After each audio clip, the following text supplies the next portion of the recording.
relations as seen from China's perspective by THIRU VIJAY KESHAV GOKHALE, former Foreign Secretary of India. We extend a hearty welcome to all our dignitaries on the dais. We request all our dignitaries to kindly rise up for the national anthem, followed by Tamil Thai Vaalthu.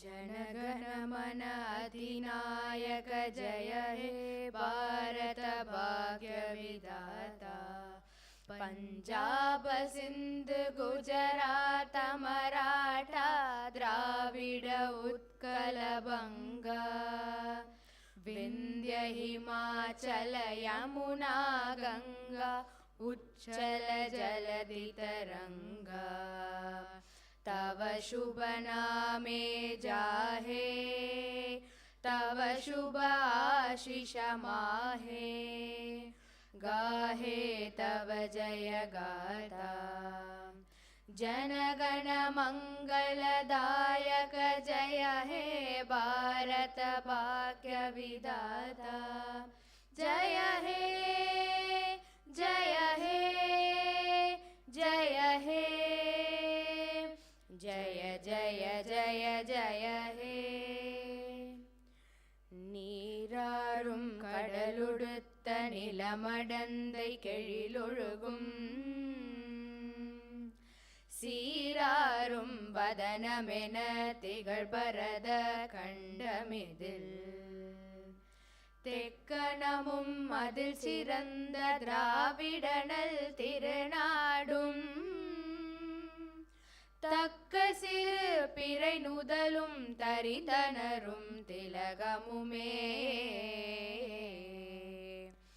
அத்திலக வாசனை போல் அனைத்துலகும் இன்பமுற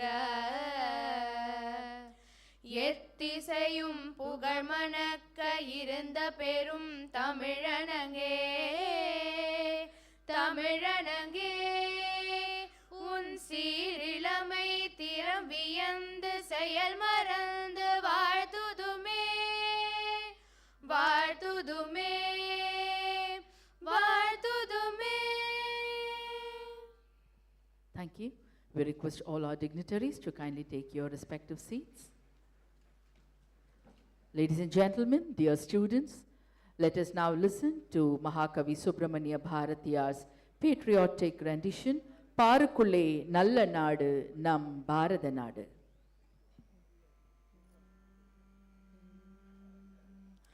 பாருக்குள்ளே நல்ல நாடு பாருக்குள்ளே நல்ல நாடு எங்கள் பாரத நாடு எங்கள் பாரத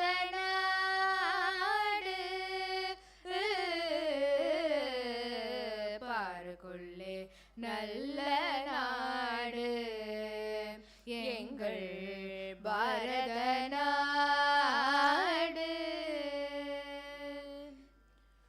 ஞானத்திலே பரமோணத்திலே ஞானத்திலே பரமோணத்திலே உயர் மானத்திலே அன்னதானத்திலே ஞானத்திலே பரமோணத்திலே உயர் மானத்திலே அன்னதானத்திலே கானத்திலே அமுதாக நிறைந்த கவிதையிலே உயர் நாடு கானத்திலே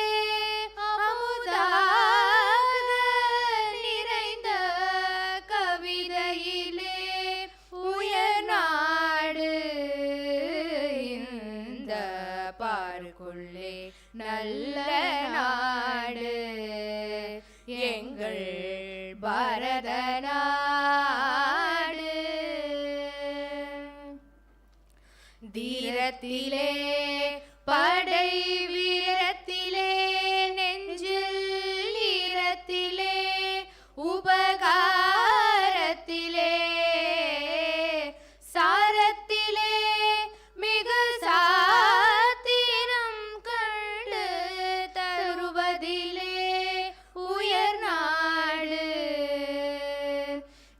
தீரத்திலே படை வீரத்திலே நெஞ்சில் ஈரத்திலே உபகாரத்திலே தீரத்திலே படை வீரத்திலே நெஞ்சில் ஈரத்திலே உபகாரத்திலே சாரத்திலே மிகு சாத்திரம் கண்டு தருவதிலே உயர் நாடு சாரத்திலே மிகு சாத்திரம் கண்டு தருவதிலே உயர் நாடு தருவதிலே உயர் நாடு உயர் நாடு இந்த பாருக்குள்ளே நல்ல நாடு எங்கள் பாரத நாடு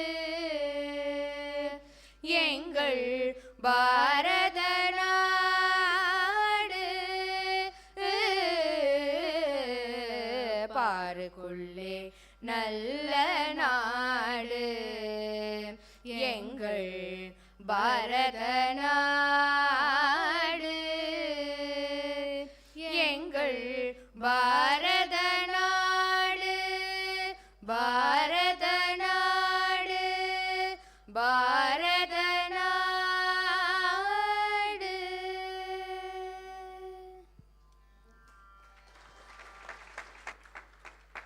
Thank you.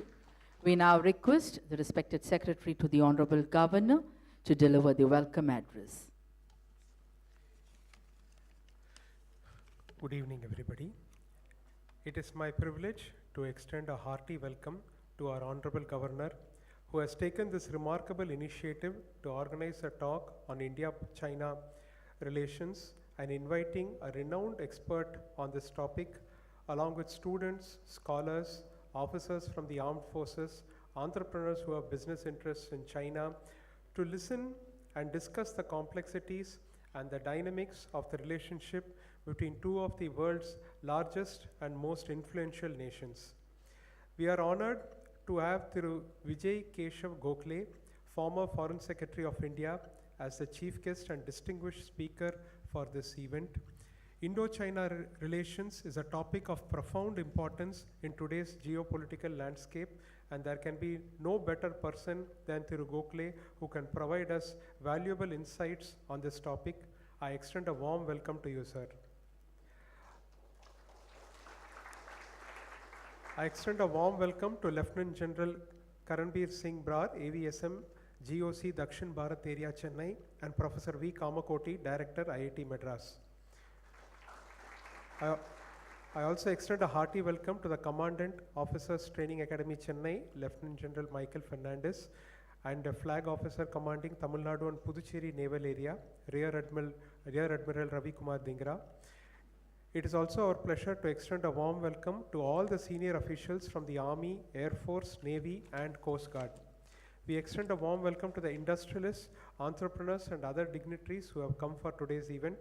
A special welcome is extended to the faculty, research scholars, academicians, and students from the departments of international law, defense and strategic studies, and international relations from various universities, institutions, and colleges across Chennai.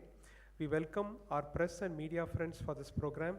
I also welcome the officials and staff of Rajbhavan. Nandri, Vanakkam. Thank you, sir. THIRU VIJAY KESHAV, a reputed sinologist, was the former ambassador of India to China and Germany and the former Foreign Secretary of India. THIRU Gokhale has had the rare distinction of serving both mainland China and Taiwan. His views were eagerly sought by all, and we humbly request the Honorable Governor to felicitate our chief guest and our chief guest speaker of the day, THIRU VIJAY KESHAV, with a good round of ovation.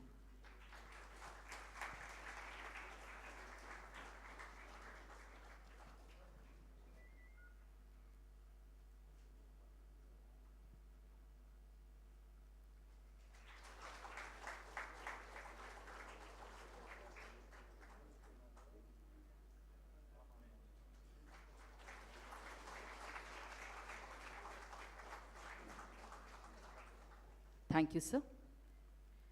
We now humbly request the Honorable Governor to address the gathering.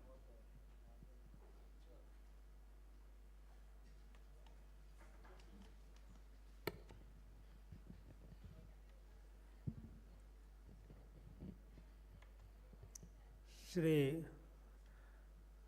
Vijay KESHAV GOKHALE, Lieutenant General Karanveer Singh Brar, Professor Dr. V. Kamakoti, Shri Kirlosh Kumar, Senior Officers of Indian Military, distinguished members of business community, and scholars from academia.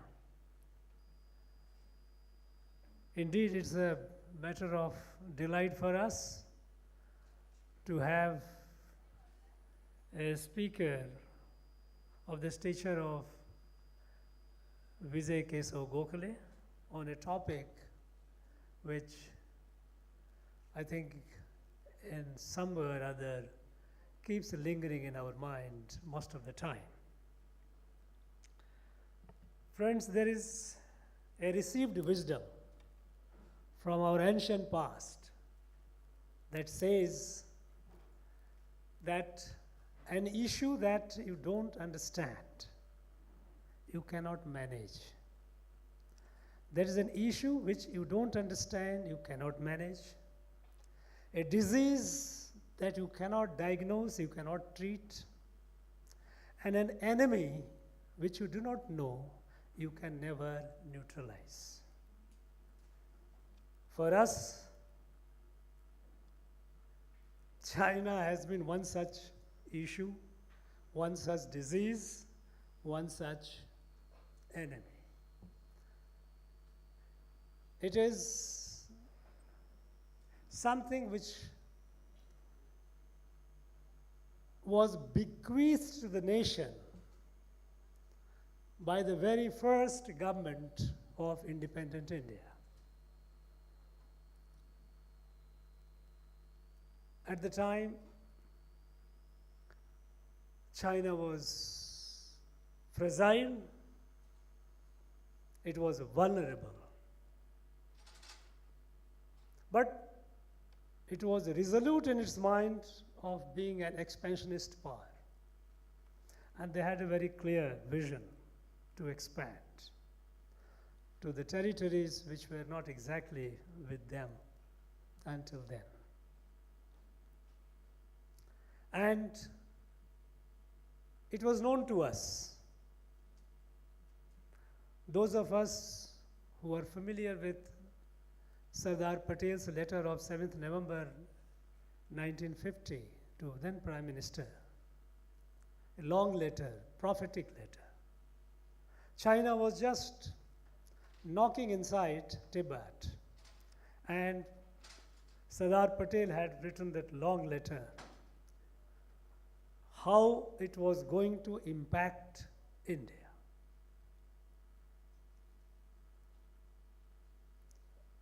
It was indeed very, very prophetic, but that was ignored. We remained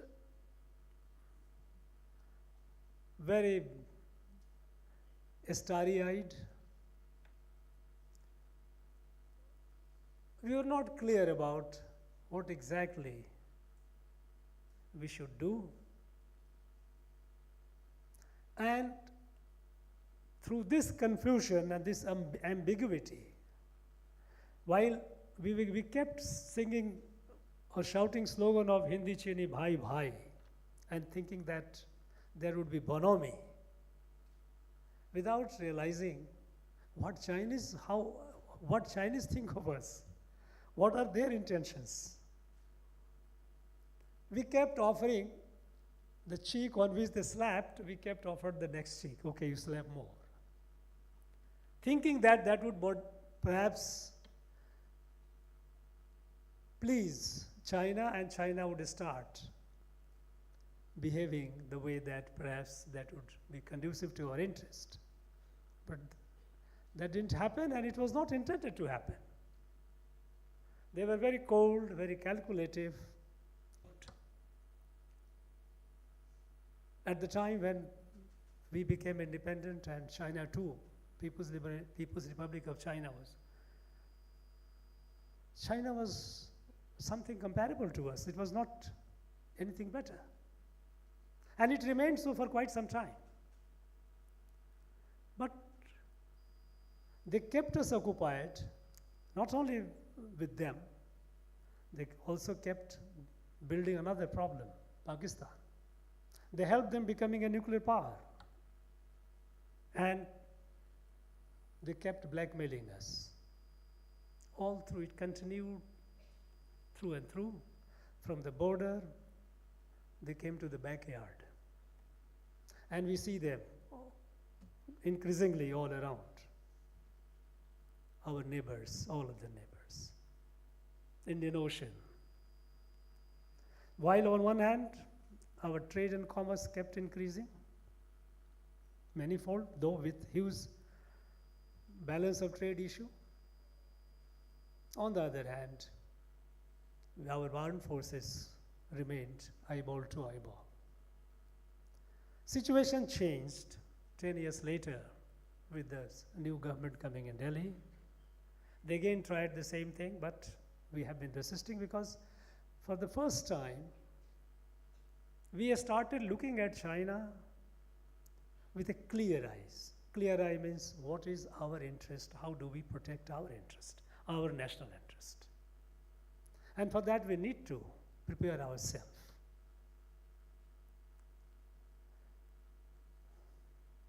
Earlier, they kept pushing us at the border and we kept retreating from the border.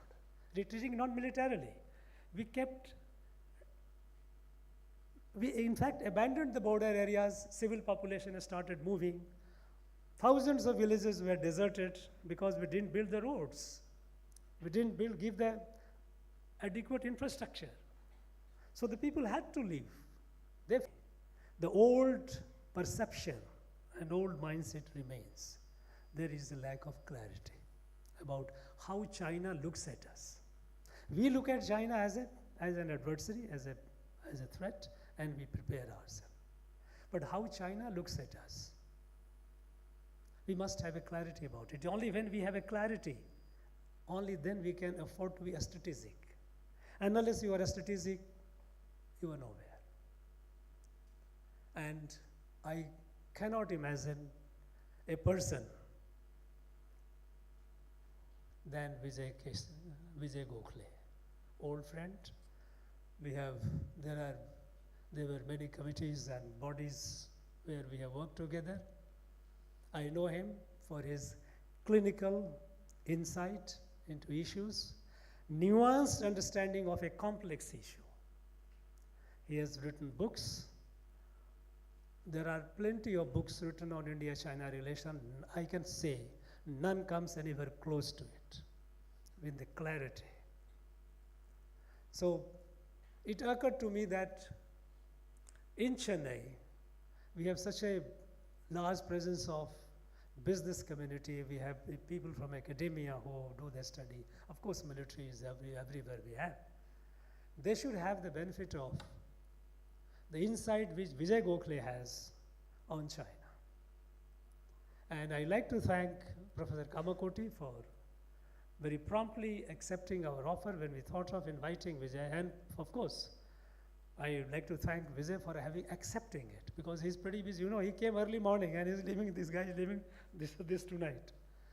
He came by the last flight from Pune, reached here past midnight and leaving by about midnight tonight, because he's quite occupied. Now, we are all looking forward to listening to Vijay Gokhale, and I'm very sure that this gathering would have questions also to ask him, get the clarity. And I think don't miss the opportunity. All that I will tell you is, or I'd rather advise you it, this opportunity, please don't miss it. All the very best. Hand over to Vijay. Thank you, sir. We now welcome our chief guest, THIRU Vijay KESHAV Gokhale, former Secretary of India, to address the gathering, followed by an interaction with the participants. Honorable Governor, distinguished members on the dais and the distinguished audience, it's really a huge privilege for me to speak to all of you today. And I'm deeply honored that the Honorable Governor has graced this event. I'm very grateful to you, sir. China is a huge subject to speak about. It is the second largest economy in the world, with a GDP of about $17 trillion in 2023. It is the largest trading nation in the world. It has the second largest investments abroad after the United States of America. Last year, it filed the largest number of patents in the world. It leads the world in electric vehicles, in storage batteries, in solar photovoltaic cells, and it has a formidable military. So there are many, many reasons that we need to study China, and that is further enhanced by the fact that we have a very complex and very difficult relationship with this country. And therefore, I'm particularly delighted that so many of the young men and women in this audience, who are the next generation of people who will work in government, in business, in media, and in other areas, have come here today. Knowing about India's China policy is not difficult. Our leadership regularly speaks about it to all of you. Our parliament debates China policy, and parliamentary records, the proceedings of the standing committees and the consultative committees are available to all of us. Our media writes about it. And therefore, we have a good understanding of how the Indian government thinks about China and the Indian public thinks about China at any particular point in time. The reverse is not, however, true. Chinese leaders rarely make public statements. The parliament is a rubber stamp parliament. What they call the National People's Congress doesn't have any open debates. There are no proceedings available for the public. The media is muzzled, and social media is heavily controlled. And the research that we read about is research that the Communist Party of China wants us all to know about what they think on any particular subject, not just India. So finding out what the Chinese think about us, how China looks at India-China relations, is, I think, an extremely critical point that we need to devote a lot of effort, energy, and money to, if we are to craft a policy going forward to deal with what is a formidable adversary as well as a very formidable country. So I really want to speak, when I speak today, I just want to divide my talk into three parts. Firstly, the historical context. How did China look at India from 1949, the year that the People's Republic of China was established, to about 2009, 2010, which was when the global financial crisis occurred, and the world changed for all of us after that. The second part of the talk, and this historical context is important, because if we don't understand how China looked at us earlier, we can't understand how China looks at us today. The second part of the lecture is, why did the views about India change in China roughly from the year 2000 onwards? What were the reasons for that change? And the last part is, how does China look at us today, and looking at us 10 years into the future, how are they dealing with us, and how should we deal with them? So this is broadly how I will organize my talk. Let me begin with the history then. Chinese foreign policy is based on two core propositions. The first proposition is that China is a great power. And this idea was, in a sense, born because in the middle of the 1940s, when it was clear that the United States would win the Pacific War against Japan, they needed a country to anchor their post-World War security order, because their priority was to deal with Russia or the Soviet Union in Europe. Japan could not be the anchor, it was the adversary, and therefore they settled on what was then the Republic of China, with President Chiang Kai-shek at its head. China was therefore included in the conferences of the major powers after 1943, beginning with the Cairo Conference, and became one of the big four, the other three being the United States, the Soviet Union, and the British Empire. And this position, this view that they were a great power, was solidified in 1949 at the San Francisco Conference, when they became a permanent member of the UN Security Council. So China began to think of itself and remains today, thinks of itself today as a great power with only two equals, the United States of America and the Soviet Union, or what is now the diminished Russian Federation. And it does not consider any other country, howsoever big you might be, however populous you might be, however financially or economically well off you might be, to be an equal. And therefore it plays balance of power politics in the triangle of the United States, China, and Russia. And there is no fourth country which gets into that balance of power. The second proposition is that in Asia, they considered themselves to be the victor of the Second World War. It was another matter that India actually contributed more soldiers and more Indian lives were lost fighting both in Europe and in Asia for the Second World War. But we were not independent, we were fighting on behalf of the British Empire, and therefore China felt that they were the victors of the Second World War, and therefore entitled to shape the post-Asian order without any other equal power sharing that responsibility. And therefore, these two propositions became and remain the fundamental bedrock of Chinese policy. China is a great power with no equal, and in Asia, China is the hegemonic power which is entitled to respect and obedience from others.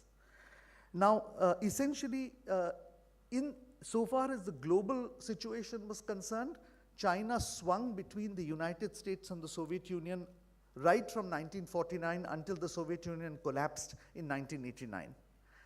And as far as Asia was concerned, it decided that it would take the lead in shaping the order, and whenever anyone stood up to them, the United States and Korea, India, Vietnam, they engaged in some sort of military action in order to emphasize that they were the dominant power in our region.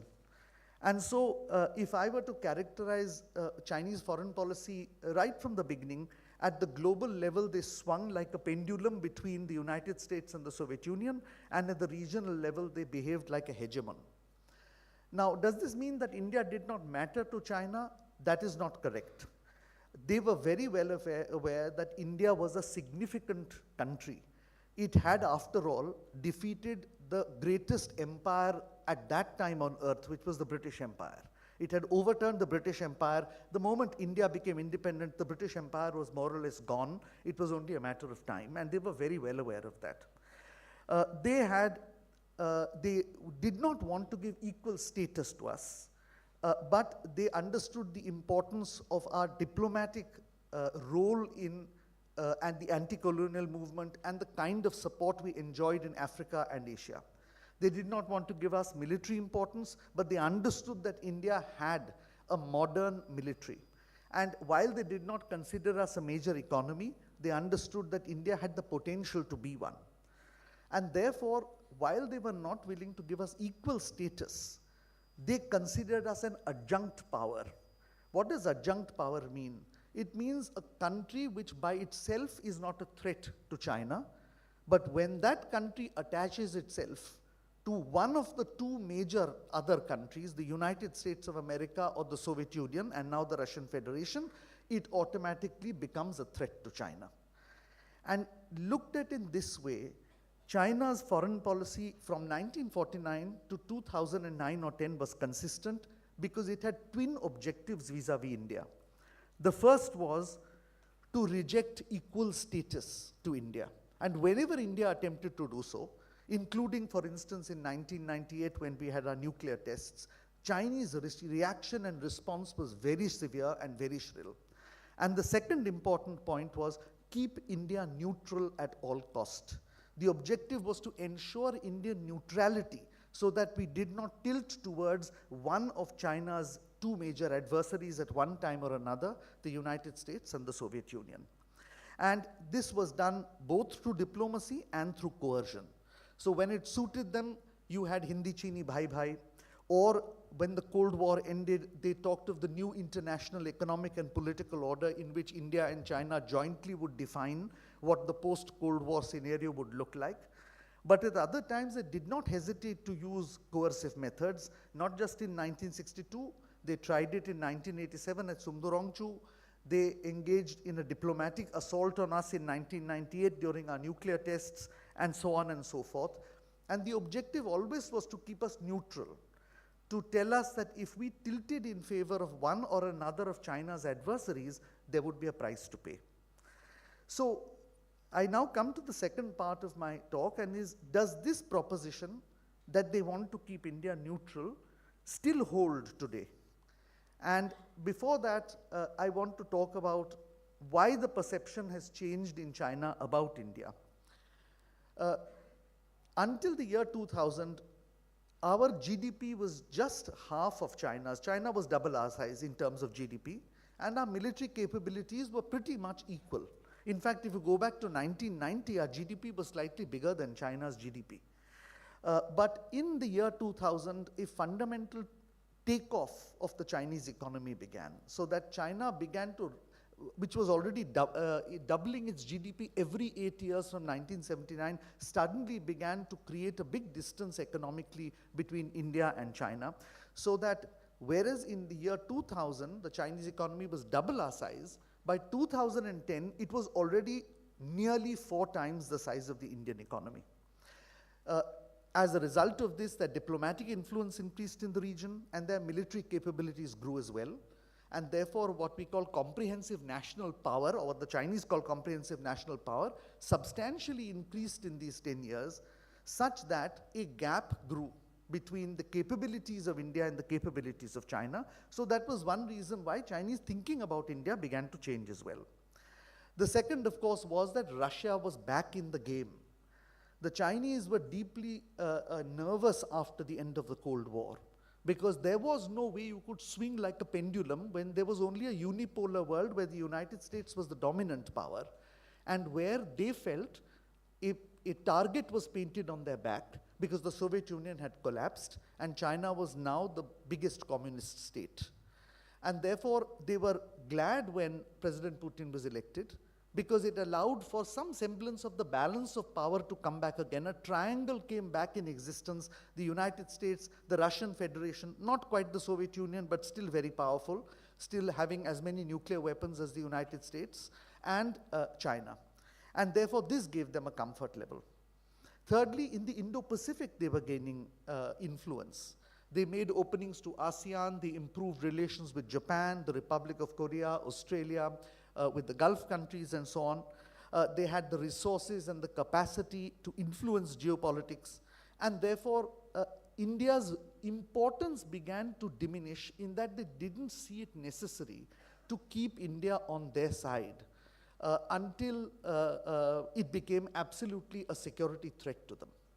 And therefore, what we saw was that many of the agreements that had been reached in the early 1990s with China, between India and China, including 2 major agreements which stated that until the boundary is resolved, we will maintain peace and tranquility along the border, began to see a steady, gradually, a steady erosion and a steady effort by the Chinese to test the limits to which they could keep to the letter of the agreement, but actually violate it in spirit. And therefore, what happened by roughly 2010 was that the Chinese felt that their economy, their military, their global diplomatic influence, their permanent membership of the UN Security Council and so on, now made them very close to being an equal to the United States.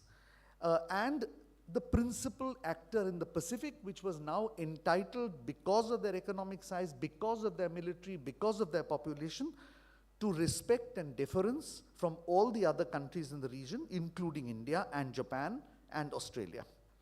And therefore, these were the guiding sort of impulses which drove Chinese foreign policy in the first decade of this century. But there is one other point I want to emphasize, because very often this is overlooked. And that is, while one aspect of the Chinese foreign policy was this sense that they were great, that they were back to the position that they had held for many centuries of being a major power, that they had a big economy, a powerful military, and a great diplomatic influence, and that they were superior as a civilization. While this was one very strong impulse in their foreign policy, there was a second impulse which is only now becoming evident, but which we should have seen right from 2007 or 2008. And that was a deep-seated sense that they were going to be subverted. And we cannot understand this sense if we don't understand one critical fact. The People's Republic of China is the Communist Party of China. There is no difference between the People's Republic of China and the Communist Party of China. And the best way to explain this is that before 1947 and 1949, the Indian National Congress was a political movement in which all shades of people participated, from Shyama Prasad Mukherjee and Deen Dayal Upadhyay at one end to Ram Manohar Lohia and Jayaprakash Narayan at the other. But when India became independent, they all parted ways, formed different political parties. The Indian National Congress became a political party, and the interests of the party were not the interests of the Republic of India, which was guided by the Constitution. And the military was not the military of the Indian National Congress, but the military of the government of India.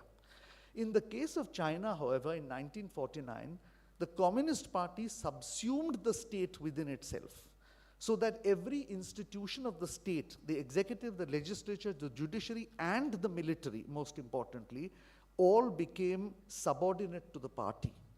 And therefore, the party felt that there was no difference between national interest and party interest. The party's interest is and remains today the national interest of the People's Republic of China. Whether the public is interested in that or not is not the question. As far as the party is concerned, the state exists for its survival and its continuance in power. And therefore, there is a constant feeling of besiegement that the West, the United States in particular, is out to subvert the Communist Party of China. And therefore, this sense of siege becomes a national interest, not just a party interest. And this is the second subterranean force that is driving Chinese foreign policy, including towards us. So what you have actually is a highly conflicted great power. There are two kinds of great powers. One is a great power which is highly confident of itself domestically, secure, feels secure, and goes out into the external world to project power. And a classic case, of course, in the 20th century is the United States of America. In the 19th century, we are all subjected to it, was the British Empire. But the second kind of power is one which, despite having all the industrial, economic, and military might, remains under a sense of siege, and with a deep-seated fear that somebody is out to topple it, almost paranoid in its view. And that was, for example, Germany before the First World War, when Kaiser Wilhelm II was the emperor of Germany. Germany was the rising industrial power equal to Great Britain, but always at the back of the mind, German policy was formulated on the presumption that Britain was out to get them. And today, China represents very much presents that picture to us. A power which is both at once a great power and a power which is under siege and must therefore hunker down because others are out to trip it up. And we have to bear this centermost in mind when we think about how China looks at us. And therefore, this second factor began to grow in prominence in China's India policy or China's perception of India at the end of the global financial crisis, together with the first proposition, which is that China had far outstripped India.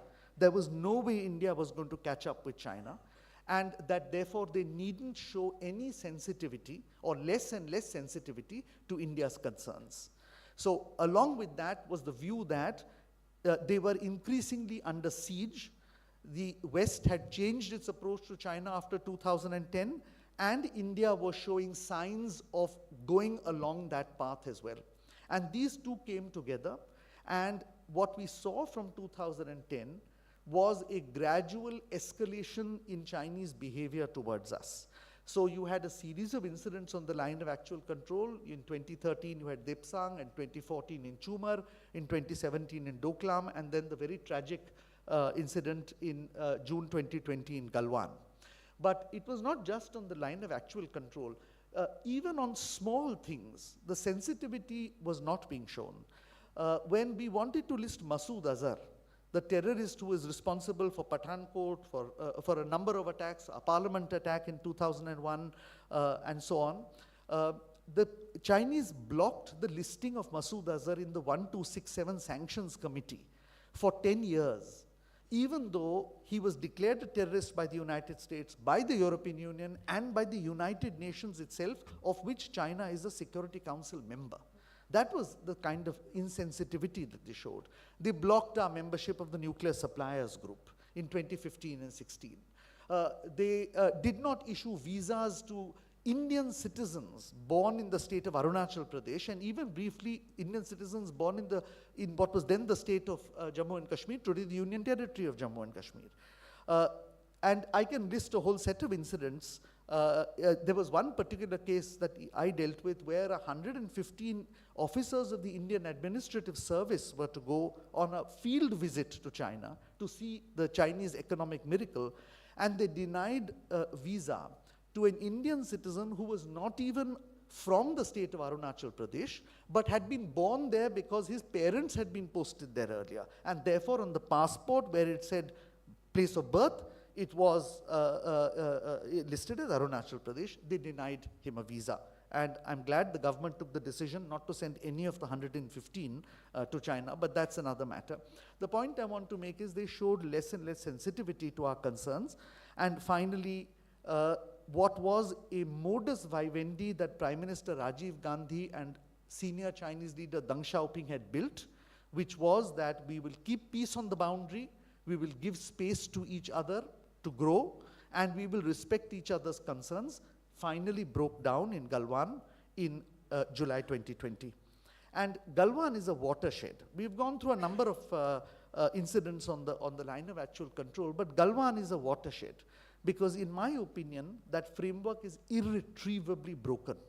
We cannot ever go back to that relationship with China that we had prior to 2020.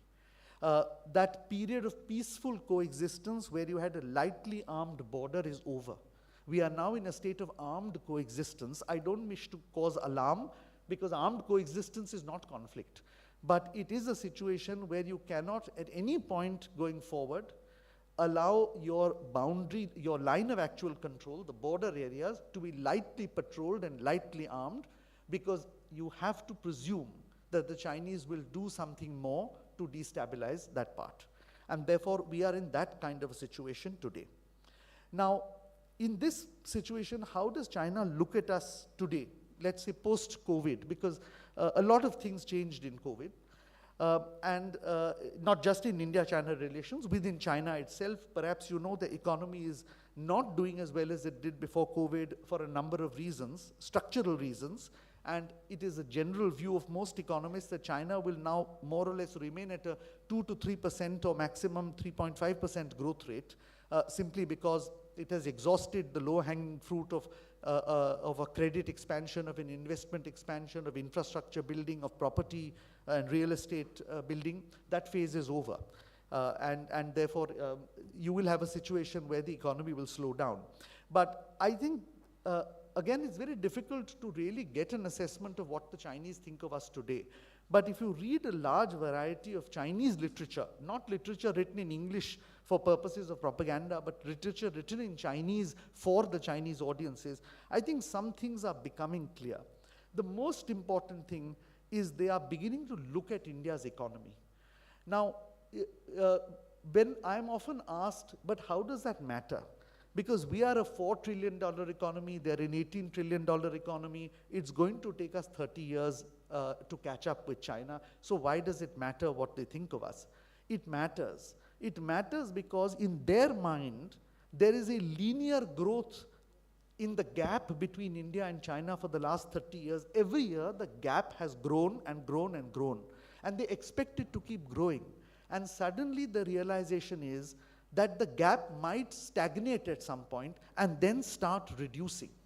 And this is a mindset issue, but mindset plays a big role in policy. We must not forget that although we are still only 1/4 or 1/5 China's size, economically speaking, in their minds, we are now a growing economy and they are a stagnating one. And therefore, the way they will deal with us changes. So I think the first major sense I get is they are rethinking that it is not going to be a situation where in the next 20 years the gap with India is going to further grow. On the other hand, if we actually grow at 8% per year, it might begin to shrink. Secondly, I think they're well aware of the military modernization that India has undertaken in the last 10 or 12 odd years. This is a matter where they are seeing on the ground a situation not only along the line of actual control, but even in the Indian Ocean where the Navy is concerned, the kind of Air Force equipment that we have got, and increasingly our capabilities in outer space and in the underwater domain as well. And I think there is growing respect for that. Thirdly, I think diplomatically our influence is growing. That's going to happen when your economy grows, and as it grows even further, your diplomatic influence even grows further. And therefore, there is a strategic change in the thinking of the Chinese because of all these factors that are taking place. That's the first point, that economically, militarily, and diplomatically, that they need to rethink strategy on India because India is gaining in all these areas. The second thing I think they've noticed is a shift in strategic thinking in our country. Effectively, on many issues they took for granted, things have begun to change. If you spoke to the Chinese about India in 2015 or 16, they felt we were wedded to the idea of non-alignment, that we could never align with anybody, that we were too proud or too big or too philosophically oriented to align with anybody. They've begun to rethink that. They thought that we had no clear definition of strategic patience. We were just patient. We could take 1,000 cuts and bleed, but we would do nothing. I think that has changed with recent developments, both on the line of control and on the line of actual control. To mention a couple, Uri or Operation Snow Leopard, which is what we did in August 2020. And thirdly, they've also begun to think that India is changing the whole idea of strategic risk. In other words, the presumption that if you do something, India doesn't have either the will or the capacity or both to do geopolitical backlash has changed, particularly after 2020 and perhaps even before that. The presumption now is that it is possible for India, and they may have the political will and the capacity to have a backlash, and the backlash may not come where they think it might come, but somewhere else along the line of control or elsewhere on other issues of sensitivity to China. So that's the second thing which I think has begun to change. And the third thing that has begun to change, and this is frankly a very personal opinion, is that they have concluded in their minds that we have tilted towards the United States. Now, whether we have tilted or not is not the issue. Whether we think we are still independent, not aligned to the United States, not allied to the United States, is a different matter. It is perception that matters, and Chinese perception, I am quite convinced, is that they think we have decisively tilted towards the United States, and as a result, we have become an adjunct threat to the People's Republic of China. And therefore, the point I want to make is, my view is that the main direction of Chinese policy going forward from now is not to keep us neutral anymore, because they don't think we are neutral anymore. It is now to keep us contained, both because your capacity is growing and because in their minds you are aligned with the United States. And therefore, I think a very fundamental shift is taking place in Chinese perception towards India. I think it needs more study, and I think a lot of our younger generation, the young ladies and gentlemen in the audience should look at this. It's going to affect us all in the future. But if this shift happens, then the way they will deal with us is very, very different from the way they have dealt with us over the past 60 or 70 years. So if I'm to make a prognosis of the future trajectory of our relationship from their perspective, that is, let's say 2025 going forward to 2035 or even 2040, I would say that they would base their policy on two presumptions. Firstly, that relations will become more tense. It will become more combative along the line of actual control, but more importantly, it will also become combative in the Indian Ocean, because by the end of this decade, the Chinese will have a naval presence in the Indian Ocean. And therefore, armed coexistence will become a norm where China is concerned. The second is the Chinese will see a closing window of opportunity. For the next 10 years, there are significant capacity deficiencies that India faces vis-a-vis China, both economically and militarily. But that window is closing in their minds and closing rapidly. So they have 10 years to deal with India before that window might close and an opportunity might be lost. And therefore, if these presumptions are valid, and of course these presumptions are open for discussion, and I think we should all be in a position to think and challenge the conventional view. As the Honorable Governor mentioned, the mistake in 1962 was nobody challenged the conventional view. It was not a military failure, it was a systemic failure, because nobody challenged the leadership which thought of China in a particular way, even though there were many, many people, both on the civilian and military side, who realized that it was necessary to give a contrarian view. Unfortunately, nobody gave the contrarian view, and contrarian views are important. But assuming that the presumptions that I have made are agreeable to you, which is that things will become more tense everywhere in the next 10 years, and secondly, China will see a closing window of opportunity, then I think the Chinese objectives going forward in the next 10 years will be twofold. One, to demonstrate to us, to you, that we have no option but to cohabit with the Chinese on their terms and conditions in these next 10 years.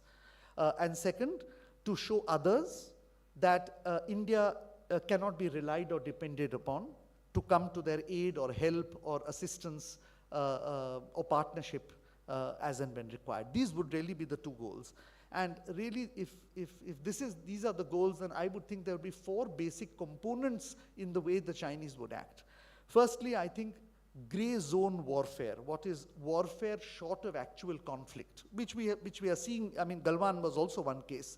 These are very typical gray zone warfare where you engage in military kind of actions, but which is short of a hot war.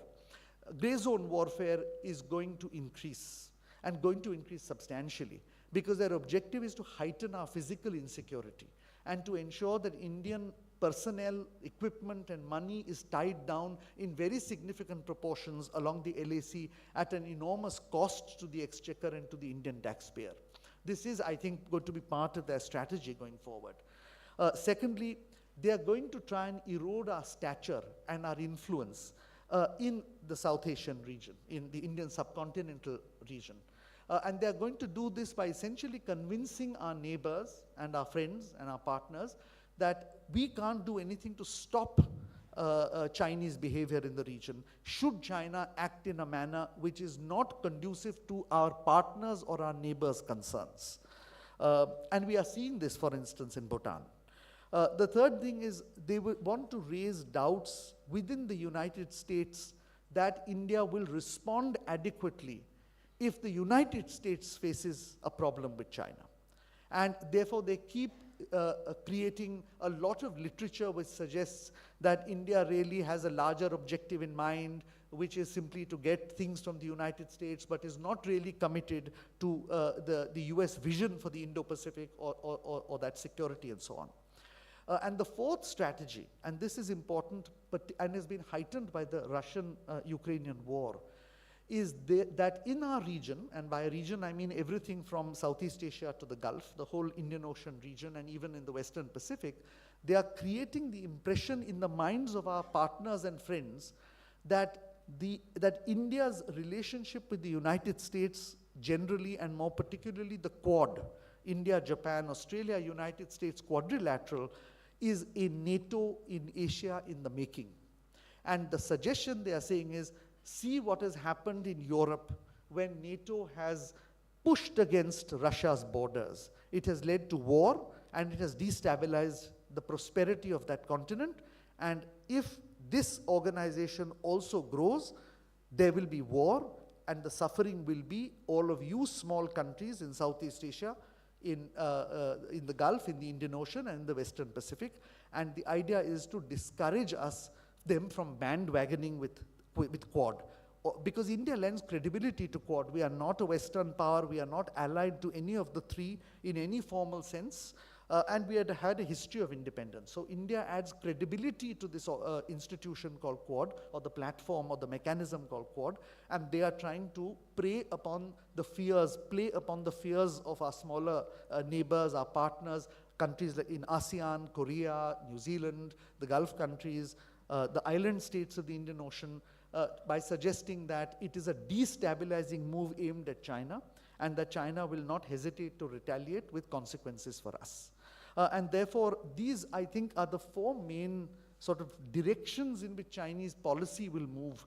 Grey zone warfare to heighten our insecurity, erosion in our regional stature and influence, raising doubts in the United States about India's capacity to assist them when it comes to their core interest, and deterring others from bandwagoning with us when it comes to building the idea of the Indo-Pacific.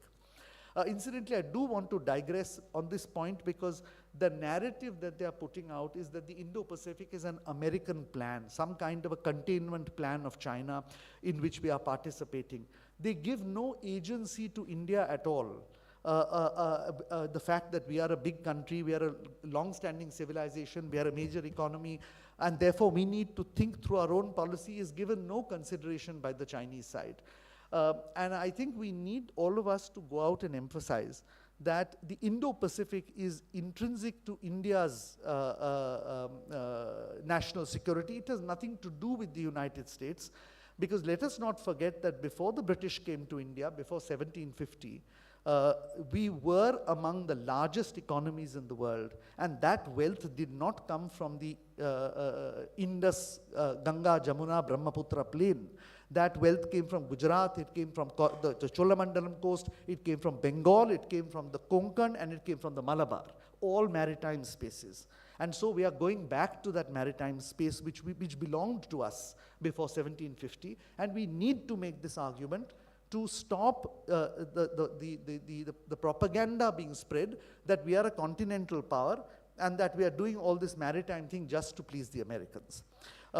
So finally, I just want to say a few brief things on the economic side, because this is important. I think we are all reading in the newspapers that despite all the problems we are having with China, our imports from China are at their peak, close to over perhaps this year over $100 billion in trade, most of which is imports because it's a highly imbalanced trade. Now, there are calls for stopping imports from China, decoupling, de-risking, you can use whatever words you like.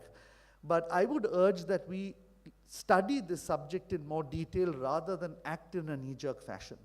The fact of the matter is that many of our major export performing sectors, pharmaceuticals for instance, textiles, telecom, electronics, auto components, are dependent at the moment on the Chinese supply chain.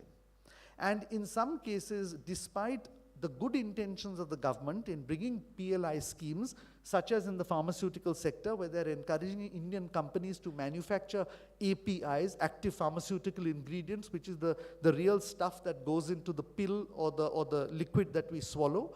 The fact is that even after that PLI scheme has come into operation, it is still cheaper for people to import the API from China than to use Indian manufactured APIs for the same product. So it's not always the case that even with government policy and intervention, we can easily wean ourselves off the Chinese dependency. Has to be a longer term strategy. And I think the key therefore is to identify the strategic sectors where our linkages need to be delinked because our national security is under threat, and other sectors where ideally we should delink, but which we may just have to tolerate for a while longer because it doesn't make sense to do everything altogether. And sort of very crude example is the railways. Clearly we don't want signaling and communication equipment from the Chinese. That's a potential security problem. But buying the tracks or the sleepers, it doesn't seem to have the same kind of national security implication, and perhaps that's not something which we should be imposing a high wall of duties on, or slapping non-tariff barriers on, or doing anti-dumping investigations on. Now, at the end of it all, why is this important? It is important because our domestic market is going to grow, and we have a huge leverage over China. it's quite clear that China will not become number one in the world, and that's their goal. They stated very openly they want to, by 2047, topple the United States from its perch as the most powerful country in the world. They can never be the most powerful country in the world if one of the largest markets are out of bounds for them. They need you because you are going to have the largest consumption or the largest or second largest consuming population by 2040. And ultimately, economy runs on consumption. It doesn't, it runs on demand, not on supply. And therefore, they cannot afford beyond a point to alienate you. And this is therefore a very powerful lever which we have at our disposal. We have not used, but we have to think through this carefully and not have a knee-jerk reaction of saying we must completely and fully delink from China. But yes, we must delink on the sensitive sectors. And therefore, I just want to end with a few things that we need to do maybe in the next 10 years. I think what we need to do is risk management, because that's what we have to do when we have relatively lesser economic and military capacity over the next 10 years until we are able to develop our economy to a certain level. That risk management is not risk management on the line of actual control. That is already being managed very well by our military. This is risk management at a broader political level. And to my opinion, that risk management is done through two means. We have to deter, deterrence has to be built, and there is a huge ramp up that the government has done in deterrence, particularly in the last 5 years, not just, as the Honorable Governor mentioned, in terms of roads and infrastructure, but in terms of equipment, in terms of the thinking, the doctrine, and so on. But we also have to talk. Not talking to China, in a sense, is a difficult proposition because we are two armed nuclear weapon states. It is a fact that even in the past, when you disagree, when major nuclear weapon states have disagreed, and the US and the Soviet Union are a classic case, they did not stop talking. Talking does not mean you concede. It doesn't mean concession. It simply means you reduce the risk of a mishap or misperception or an incident happening because you don't understand each other. And therefore, I think the policy has to walk on two legs: talk and deter. It's not talk or deter or talk. It has to be talk and deter. Secondly, I think we need to build up our capacities for a geopolitical backlash. That's already being done. I don't need to go into that in any great detail. Thirdly, I think we will have to at some point look at the two peace and tranquility agreements, simply because firstly they haven't worked in the circumstances, and we need to have some sort of arrangement to maintain stability in the line of actual control and the border areas.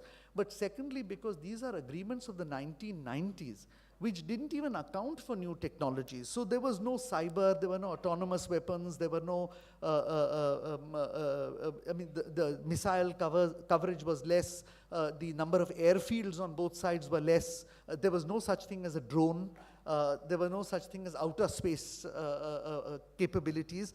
We have to bring these into any new arrangement that has to be built around peace and tranquility, because the old ones were very land-based.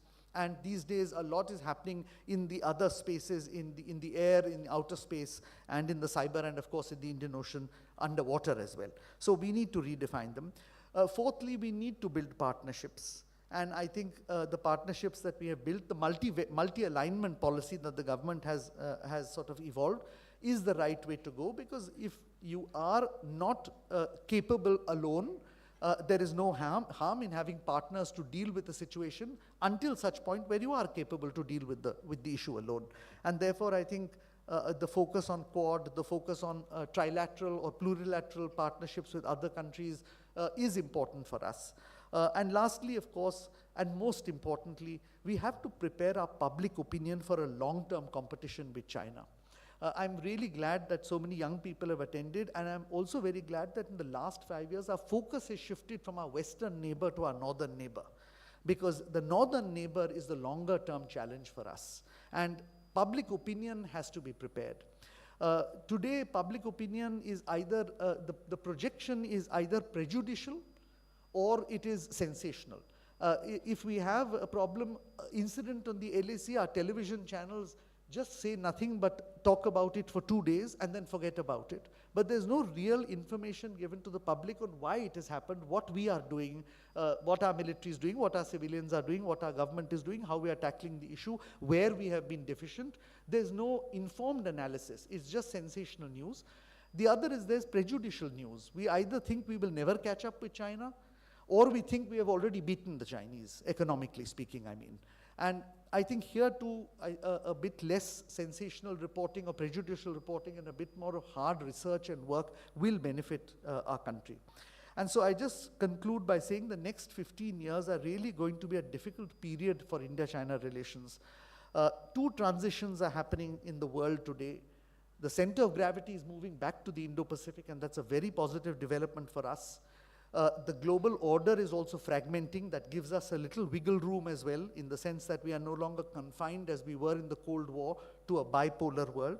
But until a truly multipolar world emerges, and that hasn't emerged yet, we have a formidable adversary to our north, an adversary which is also a neighbor, with which we also have an economic dependency, but with which we also have a fundamental disagreement territorially, diplomatically, in terms of our outlook with them. And we have to then, therefore, craft a policy which is able to take care of all this for the next 10 years.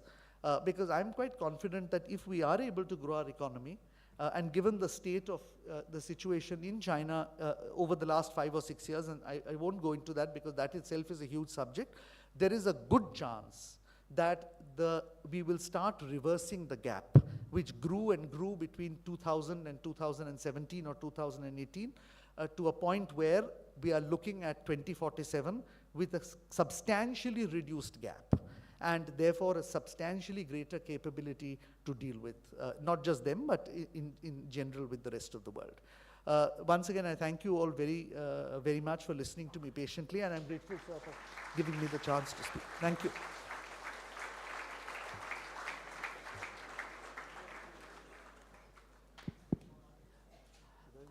Any questions? Students? Yes.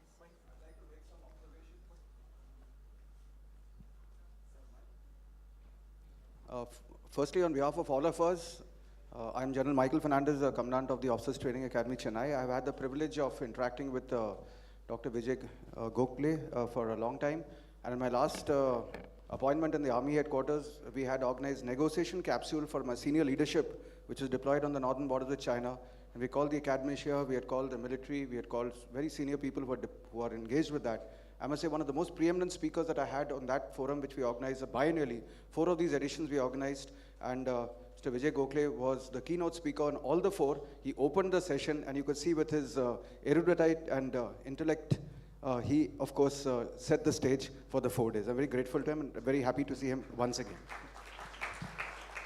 Now, I have a few observations, sir, based on your talk today, and I may not incite answers, but you got me thinking today. Some of the observations when I was deployed as a major in Tawang, at that point of time in 2000, 2001, we were enjoying, I wouldn't say the fruit, but the stepsister fruit, if you look at it, of the Border Peace and Tranquility Agreement of 93, the CBM of 96, and we had an unholy kind of, uneasy kind of a relationship with the Chinese, wherein we were pseudo-peace on the borders. When I say pseudo-peace, in the sense they were building whatever they were doing, and we were not constructing roads, we were not doing infrastructure, we were benign, and passively benign. I would say Galwan did not come to us as something awkward, that we had to be defeated. I would say it was a mixed opportunity, sir. That mixed opportunity was finally, we took it to the dragon. We built up, as Honorable Governor was mentioning, we used that opportunities to start showing them what we could and what we did.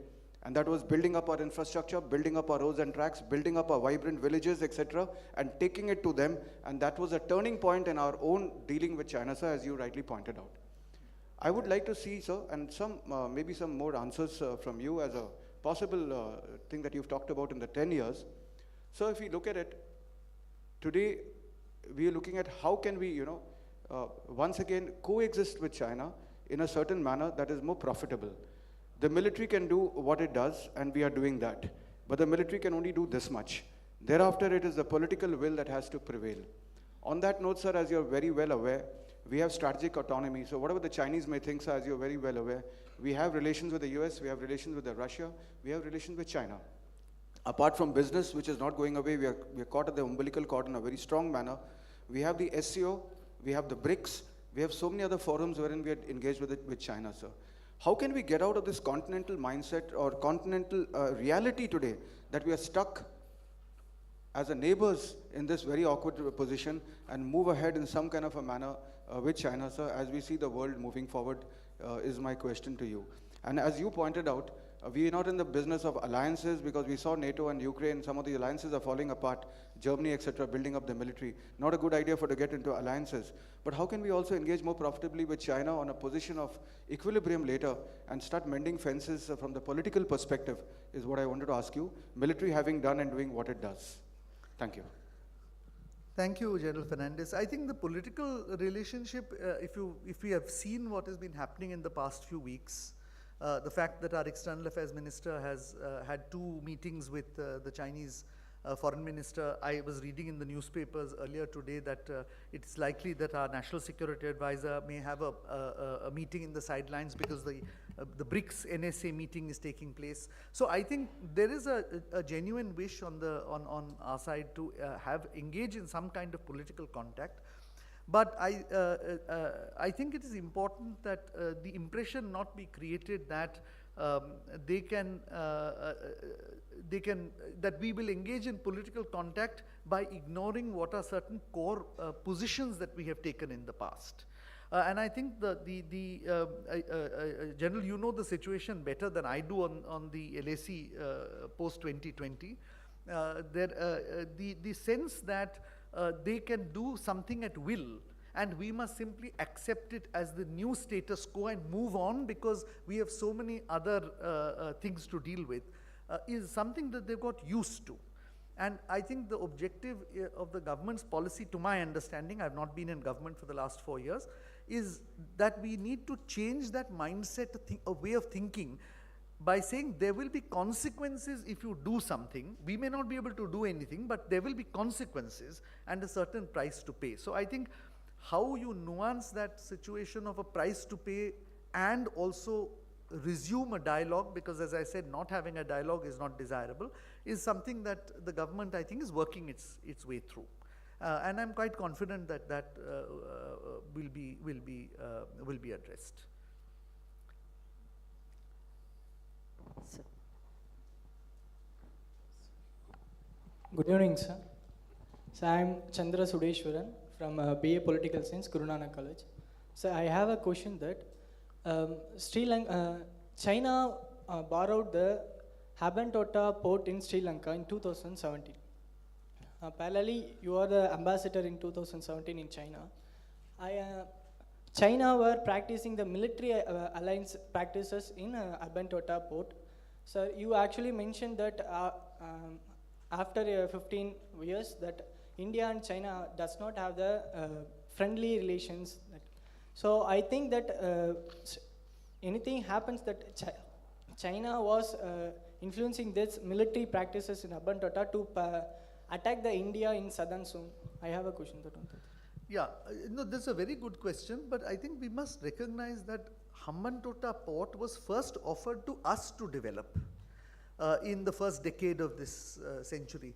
It is we who turned down the development of Hambantota port, and eventually the Chinese came in there. I'm not suggesting thereby that China is not a problem for us. Of course, development of such strategic waterways and ports is a problem for us when it is being done by a country which has not demonstrated goodwill towards us. But we must also understand that we missed an opportunity in ourselves developing Hambantota port early on. On the larger issue, of course, of the ports, the Belt and Road Initiative, which is important because China uses that program to build not just Hambantota but other ports in our region, is something on which the government has taken a very clear stand very early on. We were the first country actually in 2017 to refuse to join the Belt and Road Initiative. That was a time when even the US and the European Union sent representatives to Beijing, and Government of India was perhaps the only major government which did not send anybody, no official, no political person, nobody. Which goes to show that there was foresight in the Government of India that the Belt and Road appeared to be an economic initiative or a trade initiative or a connective initiative, but actually had a strong geostrategic, underlying geostrategic objective. And that's subsequently been established because a number of countries which were favorably inclined or neutral towards the Belt and Road have themselves now expressed concern about where the Belt and Road is going. So as far as Hambantota port is concerned, of course it is a matter of concern that the Chinese have developed the port. There are all kinds of reports of what they intend to do with it. I'm quite sure that our government is aware of it and they will take care of, to see that our national security is not affected. Sir, good evening. Thank you very much for giving us the 4 strategic direction in which China can behave in the next 15 years. My questions are related to something which is happening and related to the points what you made. One is our neighbors, especially Maldives, Pakistan and Sri Lanka, realizing that the support is not going to be there forever from China. I think the last week we read about Maldives coming back to India. This is one observation. The other observation is, we read the news 2 days back that India, Russia and China planning to put up a nuclear plant in Moon by 2035. This is another observation. And third one, I would like to hear from you. The working population in China is becoming less and less. How that is going to impact about their view, and we having a big advantage on that aspect in India. So I would like to hear from you, sir. Thank you very much. Let me take it in reverse order. I think on the demographic issue, it is a huge concern. And it's a concern not only because the population is declining, and that's a practical concern. There is less and less people in the labor force and more people depending for old age pensions and social welfare on the younger population. But concern that while some of the falling demographics can be replaced by robotics, consumption cannot be done by robots. And ultimately, therefore, at the bottom line is that the consuming population in China is falling. And that is the part of the demographics that is concerning them far more than the potential labor shortage that might occur because the demographic decline is steep. That's one thing. The second is there is a psychological impact to this we don't realize actually. And that is that as the demographics fall, the tendency of the Chinese to save rather than spend is growing. And the consequence of that is just when China needs its population to spend because their external trade is declining as other countries use trade defenses to stop them from exporting their way out of trouble, their own population is refusing to consume. So I think demographics has a psychological effect as well as a practical effect, and we should not actually underplay either. On the neighbor, sir, that is a very good question because I feel sometimes that we wring our hands about the fact that we have quote unquote lost our neighborhood. I fail to understand this argument because I think in a globalized world, no country has an exclusive neighborhood. The United States had the Monroe Doctrine, but today the Chinese and the Russians are all over Latin America. Russia was dominant in Eastern Europe, and today NATO and the European Union are pushing against Russia's borders.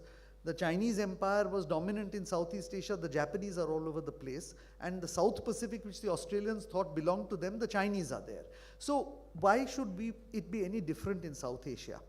I think really the key is question is, are we able to secure our core national interests in a shared space? And I think that we are able to do.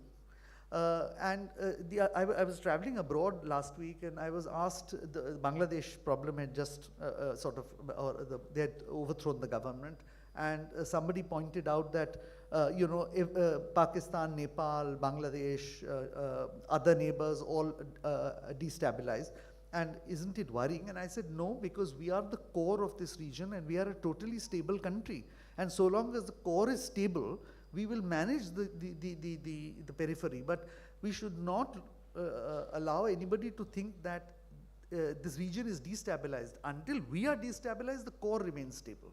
And I think that is important. The question in between, I forgot the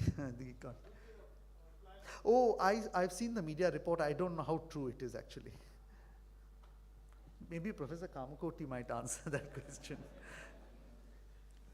Thank you, His Excellency and the guest speaker.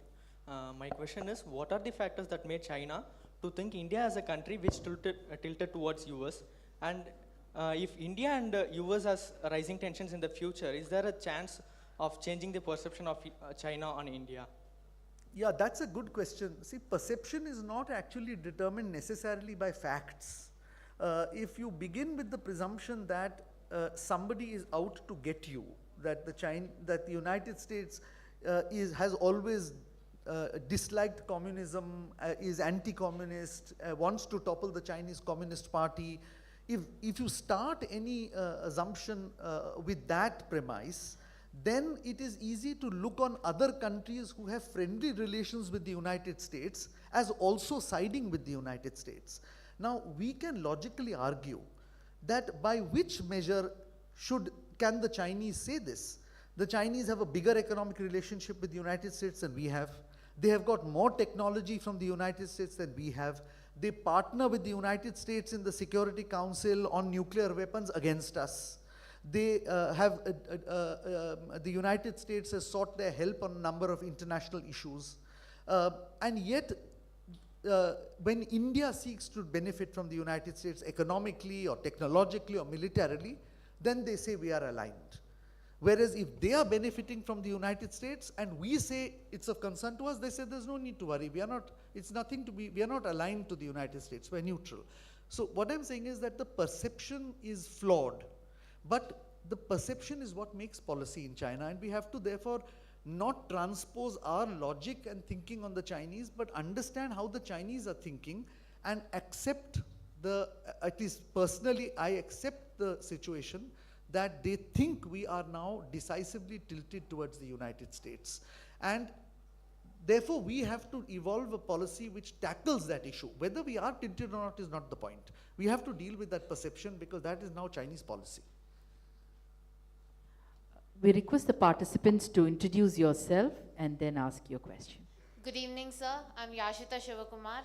And we know that both India as well as China are interdependent when it comes to economy and trade. So what can be the prospects for future cooperation and conflict resolution between India and China? And according to you, what can be the simple steps that can be taken from both the countries for bilateral ties and ease between the situation? I think two factors are necessary. One is trust, and that trust was broken in the period leading up to the Galwan incident. And the onus must be upon them to restore that trust. And then secondly, the longer term issue is treating us as an equal. A problem they have and they have continued to have, in that they want us to be one step below them in a hierarchy where they are alone at the top. I think if these two can be achieved, we might move forward to a more balanced relationship.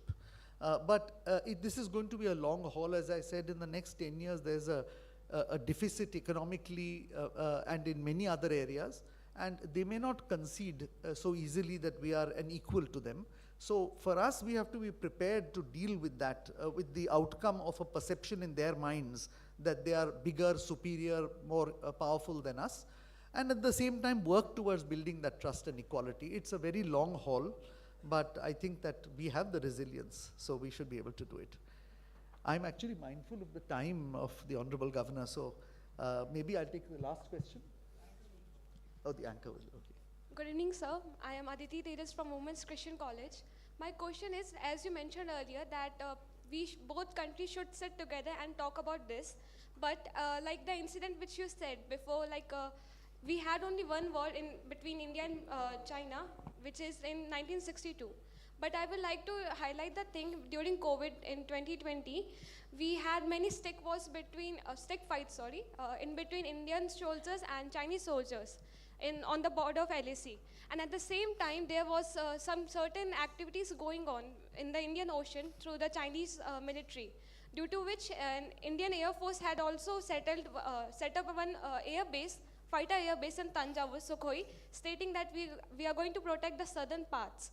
So do you really think like if the things are going like this, we can sit in a place and discuss about the relationship between India and China? Yes, I don't think that because we are ramping up our military capabilities that in any way means we are threatening China. We are not claiming anything from them. They are the ones who are making claims on us. But we have to prepare ourselves militarily because, as I said, they are going to be in the Indian Ocean by the end of this decade, since their naval capability and the allied capabilities, they are building naval facilities in Djibouti, in Cambodia and elsewhere, will allow them to change the balance of power to our south also, because up to now the Americans are the dominant navy in the Indian Ocean and we are a very significant player there.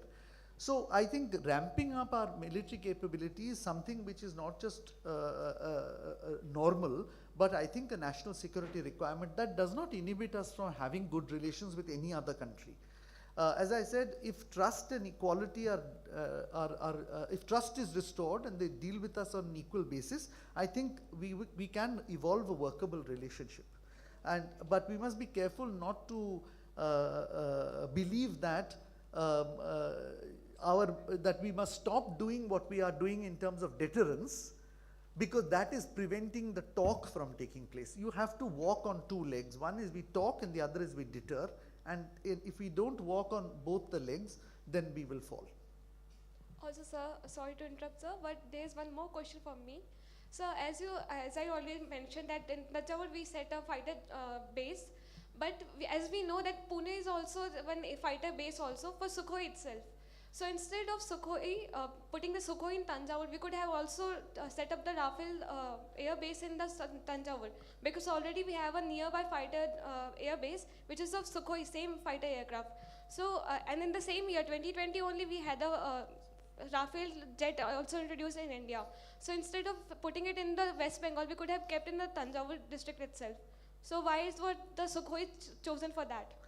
I really have no idea. That's an operational decision which I presume the Indian Air Force has taken on requirements. So it's difficult to comment on such matters since I'm not privy to the decision making. I'm sorry.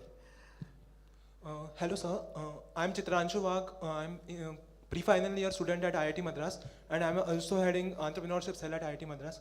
So my question is twofold. Firstly, I wanted to know about how China sees the recent developments at the Bangladesh border, and secondly, should India be worried about two-front conflict on the Siliguri corridor or the chicken's neck that we call here?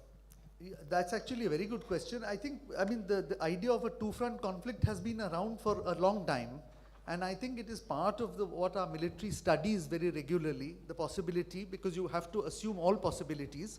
And given the relationship between China and Pakistan, which is a strategic alliance, we cannot rule out that possibility. But I just want to pose that if the two-front problem is not just ours, it can be made their problem as well.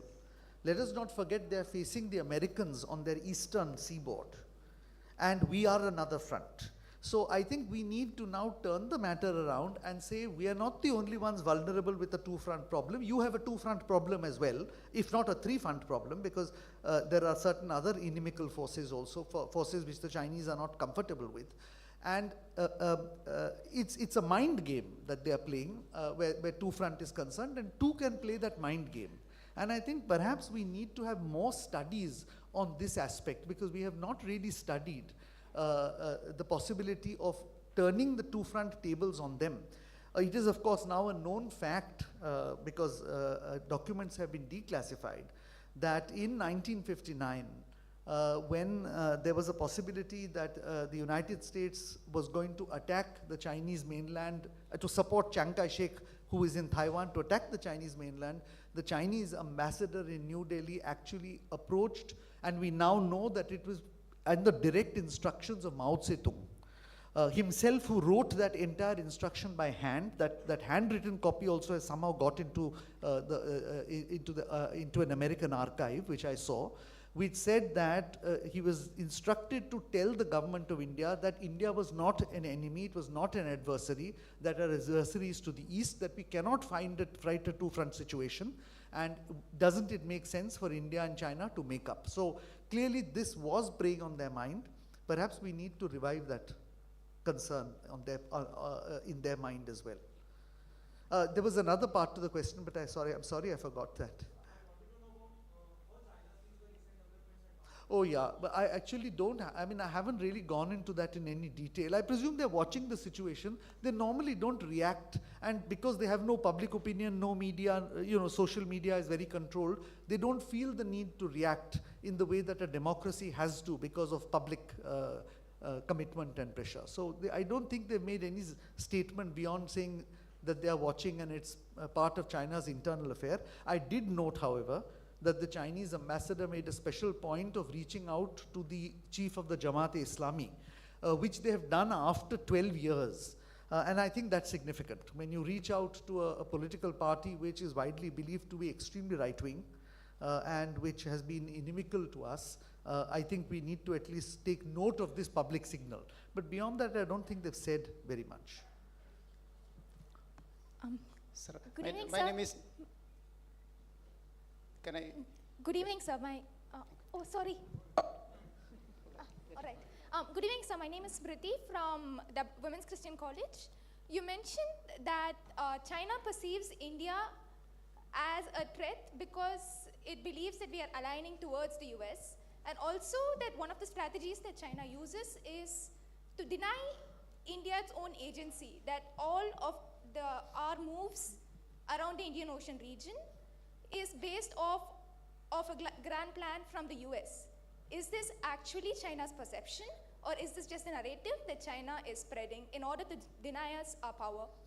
And if it is actually China's perception, can we use this to our advantage and build power, as they don't view us as equals at the moment?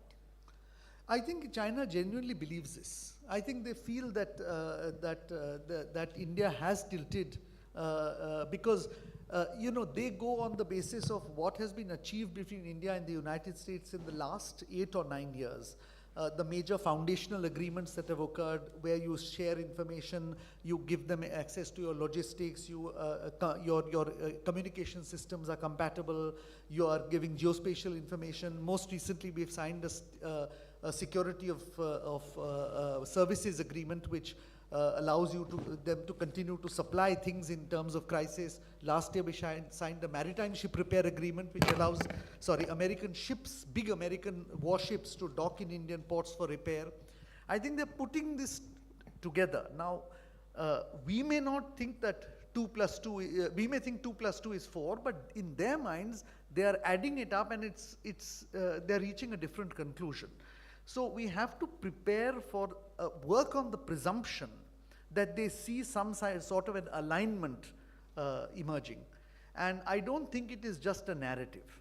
It is not a narrative. It is, I think, genuinely in their minds, they feel we are now turning from somebody who should be just kept neutral because they really don't do anything and can't do anything, to a threat which is capable of doing something by aligning with the United States.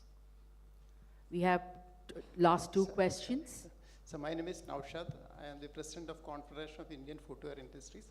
Like pharmaceuticals, we are also dependent on China for materials, molds, and machineries. More than 60% of the component is imported. What I understand is that India already have a huge trade deficit, around 540 billion in 2022, and every year it is increasing by 70 billion. So what, as an industrialist, what should we do to reduce the trade deficit? That is one question. And second thing is that even in the import, when we see the international report that export from China to India and the import, the value of import in India, there is a huge difference, because undervalued import is happening in India in a big, that is very evident in footwear case, because since we have studied all this. So how can we reduce this, and how can we align the research organizations, and because lot of research is happening in different area which is not aligned, and there is no central point. Yeah. So as footwear sold, many IITs, many research institutions conduct different researches, but it is not aligned, and it is not adding any value, and we are not inventing any new material, and again we are depending on China. I hear your suggestion. Yeah, no, you have raised a very valid point, sir, and this is really a matter of concern that our research work is not aligned to policy making. we are perhaps the only major power where there is no system interface or institutionalization of contacts between the policymaker and the researcher. And therefore, the solid research work very rarely gets to the policymaker, and policy is made on other considerations and not on whether it's industry research, military research, or any other sort of academic research that takes place. I really don't know how to resolve this lacuna. It's a problem that we are struggling with. Whereas in all other countries, the US, of course, there's a system of revolving doors, so many people from academia go into government and back. In the case of China, it is all the academic institutions are backed by the government, so research flows in. But this is a lacuna we need to resolve. As far as the trade deficit is concerned, I think the process of identifying strategic sectors has already begun, and there I think government will take some policy measures to insulate those sectors. But the footwear sector is a good example. I think clearly China is one option for import, but there are alternative import sources. Clearly they are more expensive than China, and therefore government has to find a policy which reconciles a higher import value from somewhere else and ensuring that the output is competitive, because if at the end of it all you import from Korea and you can't compete with a shoe made from China, then the purpose is lost, as I explained on the APIs also. I think that's a policy issue. I don't have an answer, sir. I don't. Last question. Good evening, sir. My name is N. Saira Sultana. I'm from Anand's College. I have a question that the neighboring countries of India are getting more influenced by China than India. It is a strategic move. Let's assume that it is a strategic move by China to trap India. Now, India, in 5 years of time, will it be well equipped to get out of this trap? And also, I have another question, that why India is more concerned about having relationship with other countries than having creating a stronghold or strong relationship with its own neighbors? And that is my question, sir. And also, sir, why China is being able to influence a lot more than India? What India is being able to do with its neighbors? These are my questions, sir. So I think we have to be clear about our relationship with our neighbors. I think over the last few years, the policy has changed quite clearly, which is that a relationship with the neighbors is based on accepting the reality of the government in that country. And so if you see, the government of India deals with whichever government is elected in that country. In the case of the Maldives, for instance, we are dealing with the current leadership of the Maldives. Secondly, that I think a lot of our developmental work is now going towards building that connectivity. So if you see the number of the oil pipeline with Nepal, the railway lines with Bangladesh, the ferries with Maldives and Sri Lanka, all this goes towards that. And thirdly, I think a more clear definition of the red line where it concerns us. Now, given that fact, we also are mindful of the fact that we are in a very strange situation, India. We have a common boundary with every one of the neighbors around us, right? But no neighbor has a common boundary with anybody else. Pakistan does not border Nepal, Nepal does not border Bhutan, Bhutan does not neighbor Bangladesh, Bangladesh does not neighbor Sri Lanka, and Sri Lanka doesn't neighbor Maldives. It might on a maritime level, but essentially, so none of them have a basic problem with the other, except all of them will have it with us. Because there are overlapping ethnic, religious and other identities, and partly because of the way the British also left India in a mess when they went, as they did most parts of the world basically, because the problem in Rwanda, Hong Kong, Palestine, Iraq are all because you arbitrarily drew lines without any consideration for ethnicity, religion or any other classification. So I think we need to understand that we are in a unique situation, that all our neighbors are looking for something from us, and they have no problem with each other, and that we are much bigger, and that therefore we have to accept that there is a differential which we need to account in our policy and work with them. And I think by and large we have a practical approach of working with them in quite a good fashion. Yes, governments will come and go which may not necessarily be as aligned to us as some others are, but that's, I think, par for the course. I think that's part of the diplomatic challenge for any country. As far as China's influence being greater than India's is concerned, I really feel that's not the case on the ground. I think many countries deeply respect India's leadership in many things. We have stepped up to the plate in the 60s and 70s in the whole anti-colonial movement. We led the world on the whole democratization of the economy, the G77, and we were not hesitant to identify ourselves with them. China always wanted to keep itself separate, G77 and China. Why not part of the G77? India never said G77 and India. And if you look even at the more recent occurrence, this global summit of the South that the current government, the current Prime Minister has chaired, I think the second or third one, it shows that we have a certain diplomatic status and we are helping in development. We cannot compete with China. They have more resources, that's a fact. And we don't need to compete with them. I think we need to leverage whatever advantages we have for our benefit. And I think so long as we do that, we are fine.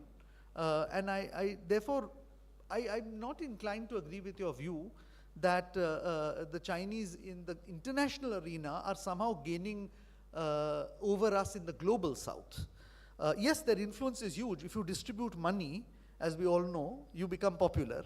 But that doesn't mean that our role is diminished. It simply means the Chinese are playing their own game with money. We are playing it with other things that we have to our advantage. So one last question, sir. Sir, this is regarding Ukraine and Russia conflict, where even 3 days before Putin has said about India's major role and its support for Ukraine, and what does China think about the same, and what about the bilateral trade relations between India and China, which they share, because that aspect was not touched much. And the other question was that given the current geopolitical climate, what new or strengthened partnership should India pursue for peaceful resolutions in the future? Okay, so on the Russia-Ukraine conflict, I think China is very aligned to Russia. It has, and if you read the statement of the NATO summit, which was held in Washington in early July, they have actually called China a decisive enabler of the Russian war machine. That's not a phrase they use for us. We are not aligned to anybody in that conflict. I think the objective is essentially to protect our own domestic interests, because food security was involved in the beginning, fuel security was involved, of course Indian nationals were involved, and I think the government took whatever steps it had to. At the moment, well, I really don't know now the current state of play. I know our Prime Minister has gone to Russia and Ukraine, and I read in the newspapers that there is a possibility that we may be carrying messages, but that's not something I'm privy to, so I don't know. But by and large, I think we have to give credit to the way in which the government has handled the whole mess on Russia and the Ukraine in the last 2 years. Given the fact that Russia is an important strategic partner of us, has been and will be in the future as well. So I think given that, I think we have done very creditably in this matter. On the trade issue, I think I answered the question, which is a knee-jerk reaction of simply saying we will shut down all Chinese imports is going to hurt us very badly. It has to be nuanced. We have to look at the strategic sectors. We have to identify them and take corrective action. I think that's being done. On the larger issue of consumer goods and so on and so forth, I think government has to devise a strategy where companies can look at alternative sources without it affecting their bottom line, because at the end, the business bottom line is profit. And you can't tell the company for national interest to take a loss. It doesn't work that way. So I think that's something the government, I'm sure, is looking into. I wouldn't know, but I think that needs to be addressed urgently on a policy level. Thank you, sir. Thank you so much. Thank you. A big round of ovation.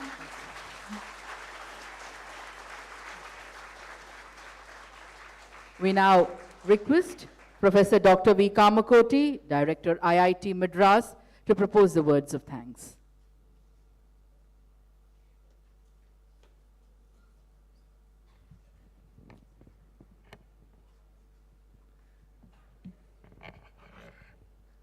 Friends, a very good evening. His Excellency, the Governor of Tamil Nadu, Dr. Gokhale, and all the people present here today. I think it's one of the most awareness-creating talk that we have heard. thank you, sir, for arranging this in Chennai, and thank you, Dr. Gokhale, for coming here and giving us a very, very interesting perspective. I think 5 takeaways, in my opinion, you may add to that. One is the good news that power is shifting from west to east, and that is very, very important. The second thing is the relationship with our neighbor is really convoluted and challenging, something which cannot be conceived of just by a straightforward thinking, and it needs several rounds of thinking and several deliberations to understand what is the relationship itself. And another thing that has come out is that we are still in a sort of an engagement with our neighbors, probably tactical engagement, rather than a strategic partnership. I think that is the gradation that we need to move, and that's going to be a very tough task. And of course, from the questions, we could gather that there are 3 points that are highly sensitive today. One is the boundary dispute, another is the development of regional infrastructure. We did have a question about Sri Lanka, and the trade deficit. I think the challenge would be to address these issues in very small pragmatic steps, and making it strictly bilateral rather than influence from others. And the last one is, of course, what this talk was, this presentation was intended for, is to create more public awareness of our engagement with China. I think these are the 5 takeaways I could get out from this particular very, very erudite talk, sir. Thank you very much. And I'm sure as a nation, we must walk on those 2 legs. One is that we need to talk, at the same time we need to secure.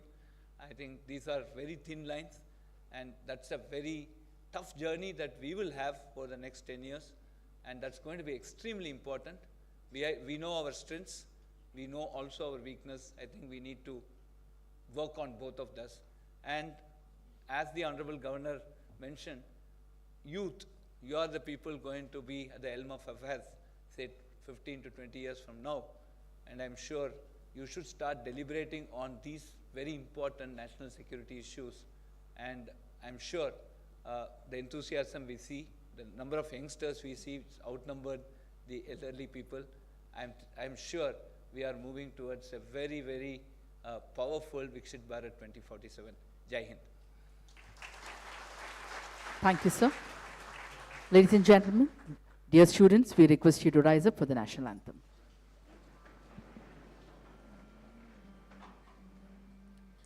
जनगण मन अधिनायक जय हे भारत भाग्य विधाता पंजाब सिंध गुजरात मराठा द्राविड़ उत्कल बंगा विंध्य हिमाचल यमुना गंगा उच्चल जलति तरंगा तव शुभ नामे जाहे तव शुभ आशीष माहे गाहे तव जय गाथा जनगण मंगलदायक जय हे भारत भाग्य विधाता जय हे जय हे जय हे जय जय जय जय हे.